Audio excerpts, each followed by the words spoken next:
ఈ వైరల్ ప్రచారం ఎలా జరుగుద్దంటే సెగ్మెంట్ 3 మనం ఎంటర్ అవుతున్నాము. వైరల్ ప్రచారం త్రీ పార్ట్స్ ఉంటాయి. అందులో ప్రమోషన్ల కోసం వైరల్ చేసేవాళ్ళు ఉంటారు. అంటే వాళ్ళ బ్రాండ్ ఉంటుంది, ఆ బ్రాండ్ని పెంచుకోవడం కోసం వాళ్ళు ప్రచారం చేస్తారు, ప్రోడక్ట్ లాంచ్ చేస్తారు, సేల్స్ పెంచుకోవడం చేస్తారు. This is called promotionally viral. అది ఈవెన్ ఇండివిజువల్గా కూడా ఉంటుంది. వ్యక్తులపై దుష్ప్రచారం చేయడానికి ఇక్కడే political parties, politicians, political party agents ఇక్కడ వస్తారు.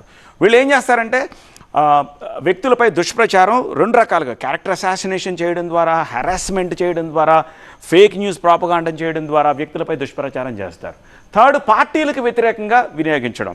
ఇక ఇది ప్యూర్లీ పొలిటికల్, అంటే political rivalry, negative campaigning, polarisation, propaganda, ఇలా 3 రకాలుగా వైరల్గా ప్రచారం జరుగుతూ ఉన్నాయి. కానీ ప్రజల్లోకి వచ్చే కంటెంట్ని నమ్మాలంటే భయపడిపోతున్నారు ఇప్పుడు. అంటే ఫేక్ చేసి ఈజీగా నమ్మించేయచ్చు అన్నది తెలిసిపోతుంది.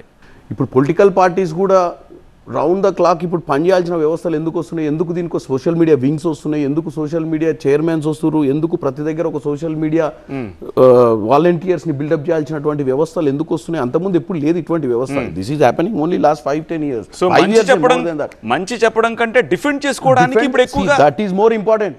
మీరు ఎందుకంటే ఇప్పుడు మీరు పాజిటివ్ నెరేషన్ని స్లోగానే చేసుకోవచ్చు రేపైనా.